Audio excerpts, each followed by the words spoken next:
유대인 철학자 중에 마틴 부버라고 하는 분이 있습니다. 이분은 나와 너라고 하는 책을 쓰셨는데 이 책이 굉장히 유명한 책입니다. 그래서 교육학을 공부하는 분들은 꼭 이 책을 한 번씩 봅니다. 이분은 이 책에서 우리의 인생을 만남이라고 그렇게 규정했습니다. 맞는 말입니다. 우리는 태어나면서 부모를 만납니다.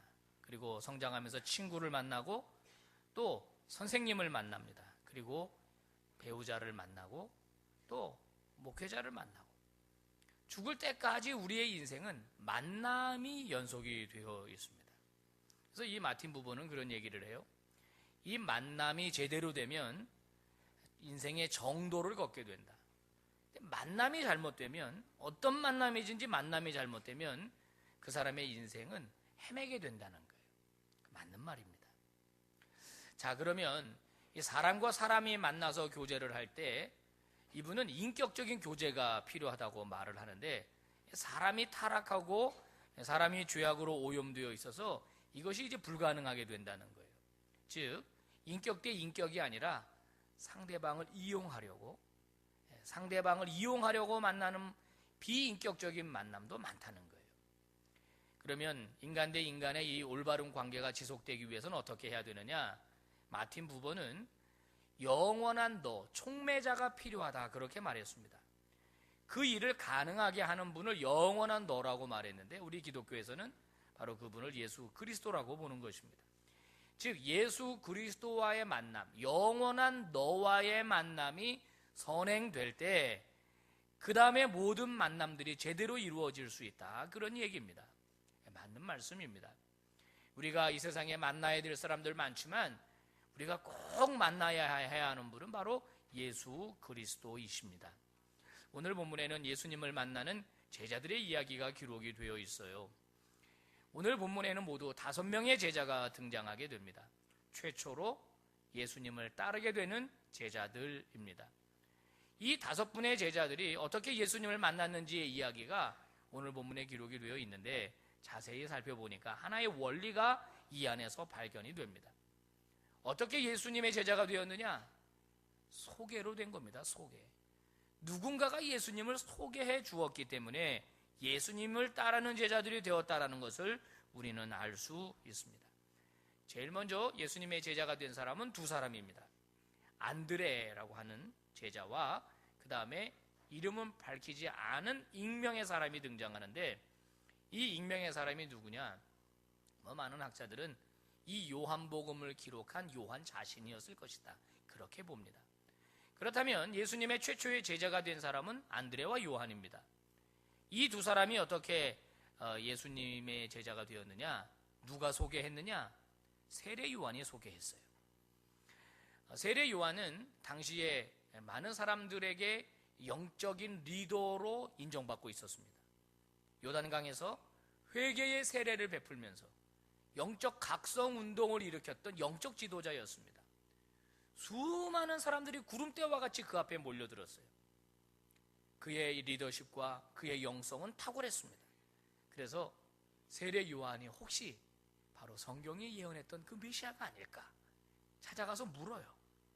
요한이, 세례 요한이 아니다, 나는 아니다, 내가 아니고 내 뒤에 오시는 분이 따로 있다.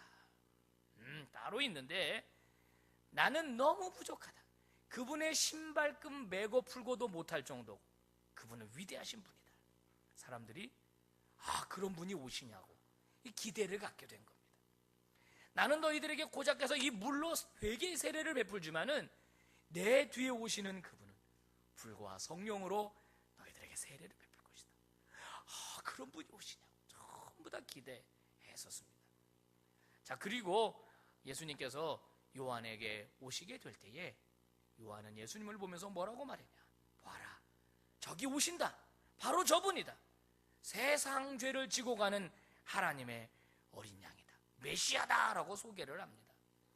마치 큰 무대에서 이제 마지막에 메인 게스트 음악가가 출연하기 위해서 무대 뒤에 기다리고 있고, 사회자가 Ladies and Gentlemen, 오늘의 이제 이 출연자가 오늘 나오시게 됩니다.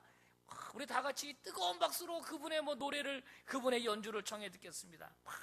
이 기대감을 일으키는 거죠. 세례 요한은 예수님이 내 뒤에 오신다고 이렇게 예수님을 소개했습니다. 자, 그런데 이 세례 요한이 이것을 소개할 때 바로 누구에게 소개했느냐? 자기의 제자입니다. 지금 자기를 따라다니고 있는 제자 두 사람, 안드레와 요한입니다. 이 두 사람에게 세례 요한을 소개해요. 1장 35절 36절에 보면 바로 그 상황이 그려져 있습니다. 또 이튿날 요한이 자기 제자 중 두 사람과 함께 섰다가 예수님의 건의심을 보고 말하되 보라, 하나님의 어린 양이로다. 자기 제자 두 사람과 함께 섰다가 예수님이 걸어가시는 걸 보고 저분이 바로 하나님의 어린 양이다라고 자기 두 명의 제자에게 예수님을 소개해 주었다는 거예요. 이 두 사람, 안드레와 요한, 그 즉시로 예수님을 따라가서 예수님의 제자가 되었습니다. 세 번째 제자는 누구냐? 베드로입니다. 누가복음 5장의 기사를 여러분 기억하고 있다면 옛날에 갈릴리 호숫가에서 예수님이 베드로 만나서 베드로에게 사람을 낚는 어부가 되라 그러고 그때 제자 된 거 아닌가? 오늘 이거는 뭔가? 서로 상충되는 거 아닌가 하지만 그렇지 않을 겁니다.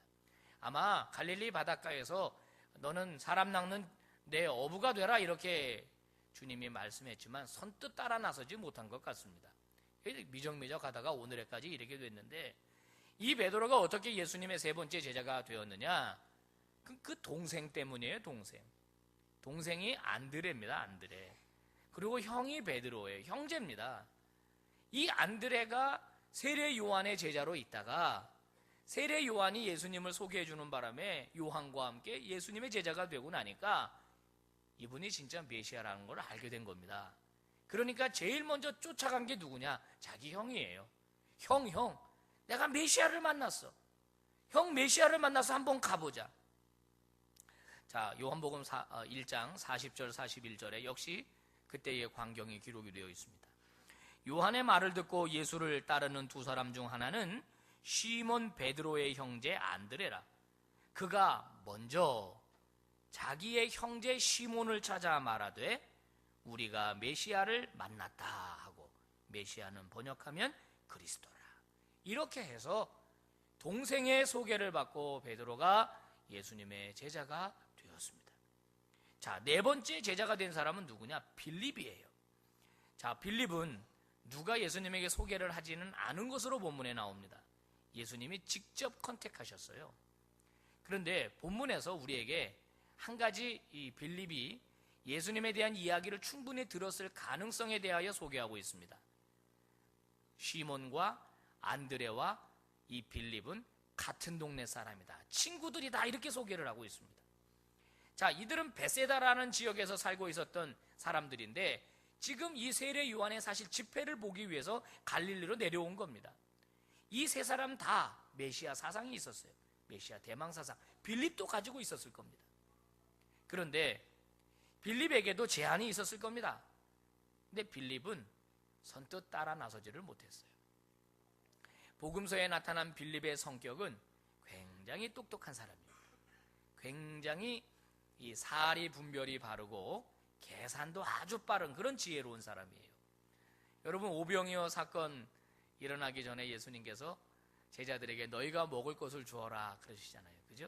그러면서 빌립에게 그때 물어봐요. 다른 제자들 다 많은데 왜 빌립에게 물어봤겠어요? 빌립이 계산이 빠르거든요. 빌립은 어느 정도냐? 이게 착 보면 견적이 나오는 사람이에요.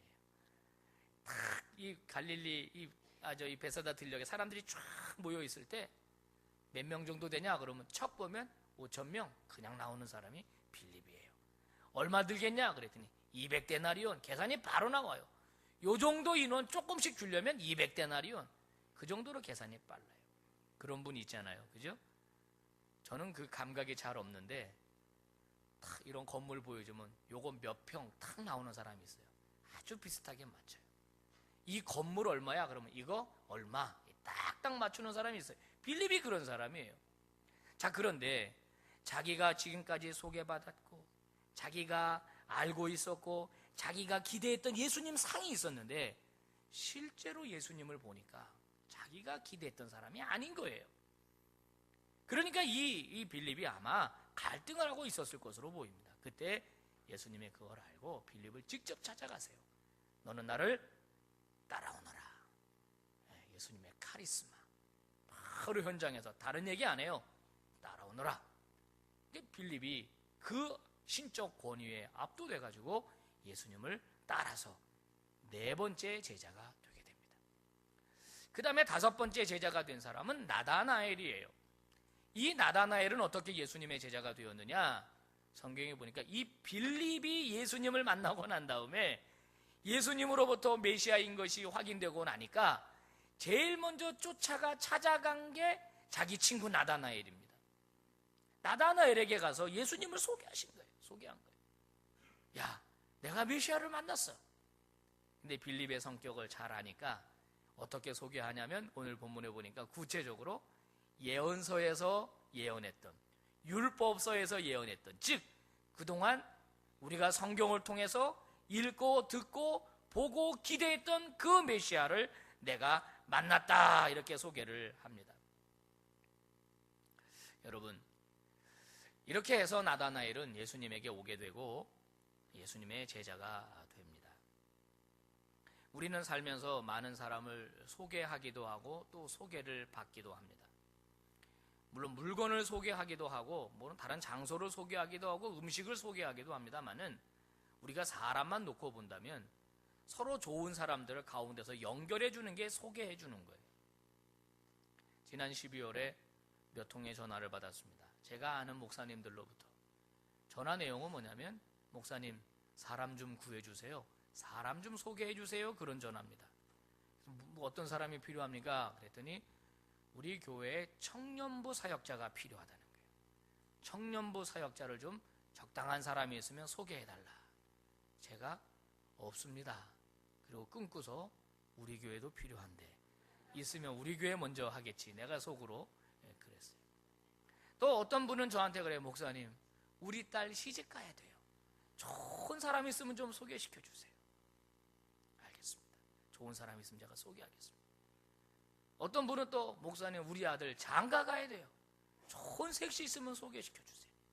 그러면 저는 그래요. 2 사람 만나지, 왜 나한테 와서 자기들이 좀 만나서 하시지, 그런 생각을 해요. 설교 준비하는데 이 소개 부분이 나오니까 제가 딱 한 친구가 떠올랐어요. 옛날에 제가 벌써 한참 됐죠. 그때 대학생이에요. 페이스북에 들어왔길래 제가 전화를 했어요. 그랬더니 누구세요? 그래서 나 김한원이다. 그랬더니 목사님 반가워요, 반가워요. 지금 어디 있냐? 그랬더니 어느 고등학교 영어 선생님이래요. 나이는 35살. 그래서 제가 다른 거 다 안 물어보고 너 장가 갔냐? 이렇게 물어봤어요. 누구 소개시켜 주려고. 장가 갔냐? 목사님 저 갔어요.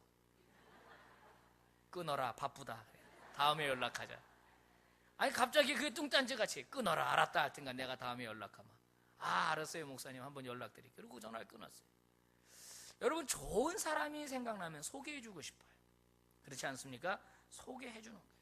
이성 친구라든지 배우자라든지 직장이라든지 이 소개해주는 거예요. 소개. 여러분, 여기서 영적인 원리 하나가 있습니다. 여러분, 전도는 소개입니다. 소개. 예수님 소개하는 거예요. 예수님 너무 좋은 분이에요. 예수님 한번 믿어보세요. 어렵게 생각할 필요 없는 거죠. 우리 교회를 소개하는 거예요. 서부제일교회 한번 오세요. 좋은 교회예요. 소개하는 거예요. 소개. 그런데 이 소개하는 과정에서 우리가 또 하나 생각해야 될 게 있어요. 그게 뭐냐면 소개하는 사람이에요. 그 사람이 믿을만 하느냐가 중요한 거예요. 내가 믿을 만한 사람, 내가 정말로 신뢰할 수 있을 만한 사람이 소개하면 그 사람이 소개하는 걸 믿어요. 믿는 거죠. 그런데 내가 믿지를 못하겠어. 그 사람이 소개하는 것도 못 믿는 거예요. 그분이 어떤지 만나보기도 전에 못 믿는 거예요. 여러분, 그래서 성경은 특히 고린도후서 3장은 사도 바울을 통해서 우리에게 뭐라고 말하냐면 너희는 그리스도의 편지다, 이렇게 말을 해요.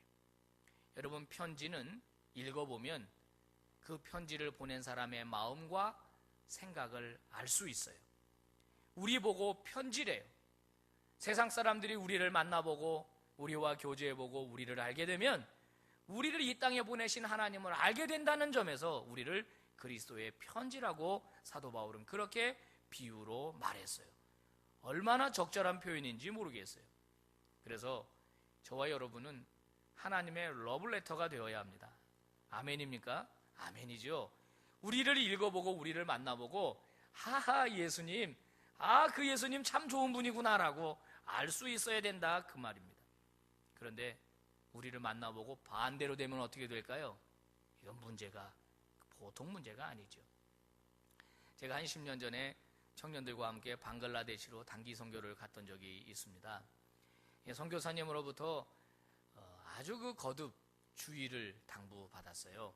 방글라데시는 회교국이기 때문에 조심해야 합니다. 각별히 행동을 조심하십시오. 그리고 짐도 잘 싸야 합니다. 잘못하면 세관에 다 뺏깁니다. 이렇게 얘기를 했기 때문에 이제 싱가포르에서 갈아타고 방글라데시 도착을 해서 피곤한 몸을 이끌고 내려서 짐을 찾았어요. 청년들 많이 데려갔으니까 짐이 몇십 개 돼요, 박스가. 그리고 거기 가서 할 여러 가지 사역들, 특히 바따라 초등학교에 갔었고 또 몇 가지 이 사역도 어린이 사역이 있었기 때문에 전도 물품들이 거기에 많았고 또 선물도 있었고 그랬어요.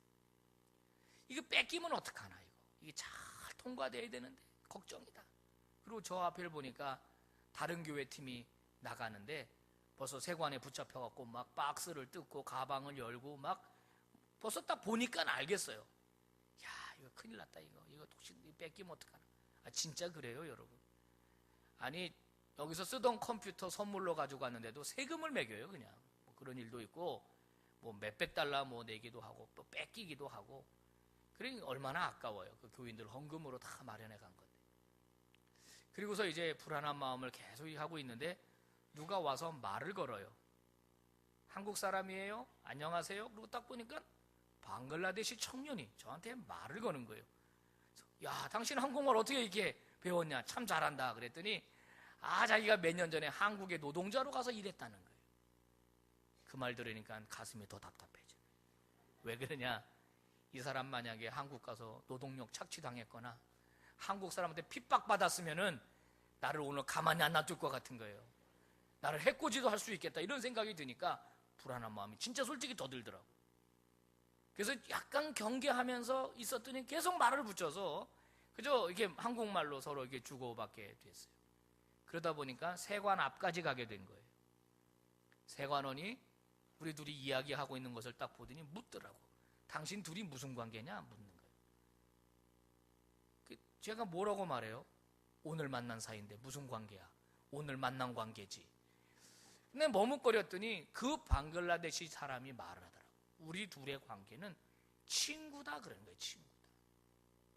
프렌드라는 게 프렌드. 그랬더니 그 세관원이 친구냐? 그럼 그냥 나가라 그러더라고요. 그래서 할렐루야 감사합니다. 그러고 저 나가고 청년들 줄줄줄 이게 다 내 친구들이다. 그래서 이제 쭉 나간 기억이 있습니다. 그때 제가 한 가지 생각을 했어요. 무슨 생각을 했냐면 참 한국에서 이분을 고용했던 사장님 고맙더라고. 진짜 고맙더라고. 이분과 함께 공장에서 일했던 한국 사람들 고맙더라고요. 그때 여러분 잘해줬으니까 날 친구라 그러죠. 저를. 그렇지 않아요? 만약에 둘이 무슨 관계냐? 왼수다 이러면 어떡할 뻔했어요. 짐 다 깔아 이 사람들 말이야. 이러면서 딱 보니까 이 사람들 선교하러 왔다. 이렇게 되면 어떻게 할 뻔했냐고. 여러분 우리가 특별히 외국에 나가거나 외국 사람을 대할 때 우리의 행동은 우리의 행동만으로 끝나지 않습니다. 그것이 국가 이미지랑 연결이 돼요. 여러분 어글리 코리안이란 말 들어보셨잖아요. 해외에 나가서 부끄러운 행동을 하는 한국 사람들 있잖아요. 어글리 코리안. 그 한 사람의 잘못이 국가적 망신을 준다고요. 제가 전에도 말씀드렸잖아요. 해외에 나가서 뭔가 좀 잘못한 일이 생기거든 쓰미마생 하라고 제가 말씀드렸죠. 이건 농담입니다.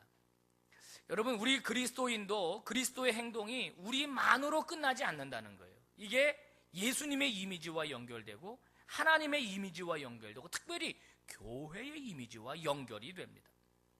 그러니까 여러분 저와 여러분은 특별히 이 세상 속에서 그리스도의 편지로 세상 사람들에게 좋은 이미지를 심어줄 수 있어야 합니다.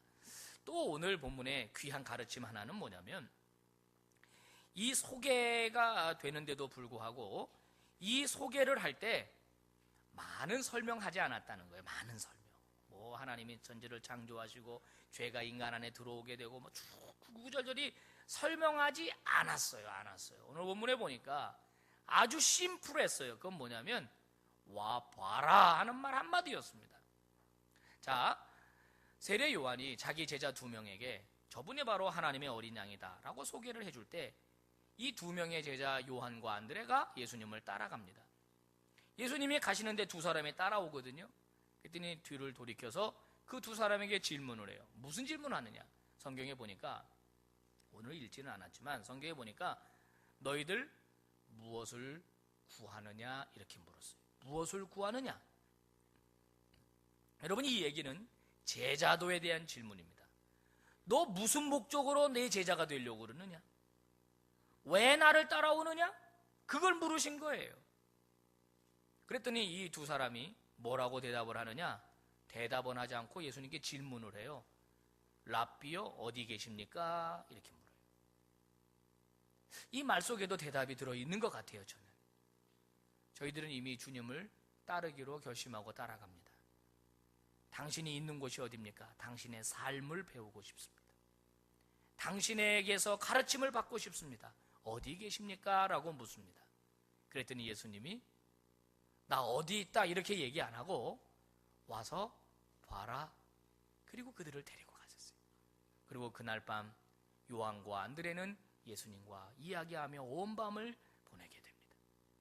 가서 예수님을 만났더니, 예수님과 대화를 해봤더니, 예수님과 사귀어봤더니 이분이 하나님의 아들이라는 걸 알게 됐어요. 여러분, 예수님이 와봐라 하는 이야기는 와서 구경하고 가라 그런 얘기 아닙니다. 와봐라 하는 얘기는 와서 교제하고 사귀어보고 만나보고, 그리고 너희들이 확실하게 알아라. 내가 하나님의 아들이고 이 땅을 구원하기 위해 온 메시아라고 하는 사실을 확실하게 와서 네가 경험하고 알아라, 그런 뜻입니다. 그런 뜻으로 와봐라 라고 이야기한 거예요. 그런데 본문에서 흥미로운 거 하나를 또 발견하게 되는 건 뭐냐면, 빌립이 자기 친구 나다나엘을 전도하는 과정에서도 바로 예수님이 사용하셨던 와봐라라고 하는 말을 사용하고 있다는 점입니다. Come and see. 너무 심플하죠. Come and see. 와서 보세요. 와서 보세요.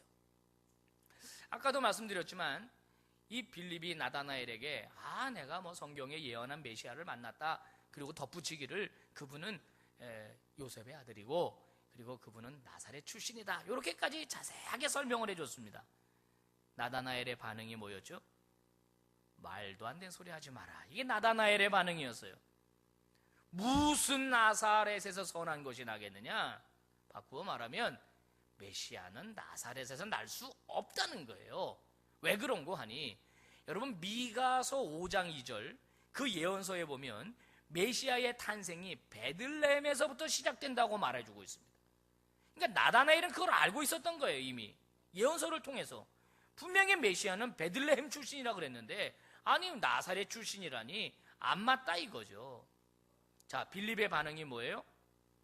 구구절절히 설명하지도 않았습니다. 변명하지도 않고 논쟁하지도 않았습니다. 한마디 했어요. 와봐. 와보면 될 거 아니야. 내가 설명 안 하겠어. 네가 와서 직접 봐. 와서 네가 보고 경험해보면 네가 예수님 메시아인 거, 하나님 아들인 거 알게 될 거야. 그 말이 효력이 있었는지 나다나엘이 예수님께 가요. 그리고 두 분이 나눈 대화가 있습니다. 예수님이 그를 칭찬하고 인정해주고, 그가 무화과 나무 아래서 하나님의 말씀을 묵상하며 이스라엘의 거룩한 회복을 위해서 메시아를 대망하며 살았다는 것을 알게 되면서 이 나다나엘을 칭찬을 해줄 때, 나다나엘은 예수님 앞에서 신앙 고백을 합니다. 랍비요, 당신이야말로 하나님의 아들입니다. 그리고 이스라엘의 참 왕이십니다. 임금입니다라고 고백을 합니다. 와봐라. 와서 한번 당신 경험해봐라. 와서 당신 한번 만나봐라. 여러분, 교회는 예수님의 몸입니다. 교회의 머리는 예수 그리스도입니다. 예수 그리스도가 존재하시고 예수 그리스도가 살아계신 곳이 교회입니다. 그러므로 우리는 교회에서 예수님을 경험할 수 있어야 합니다. 말씀을 통해서, 그리고 교제를 통해서 그 사랑을 확인할 수 있어야 합니다. 여러분, 어떻게 우리 교회 자신 있게 소개하실 수 있겠습니까?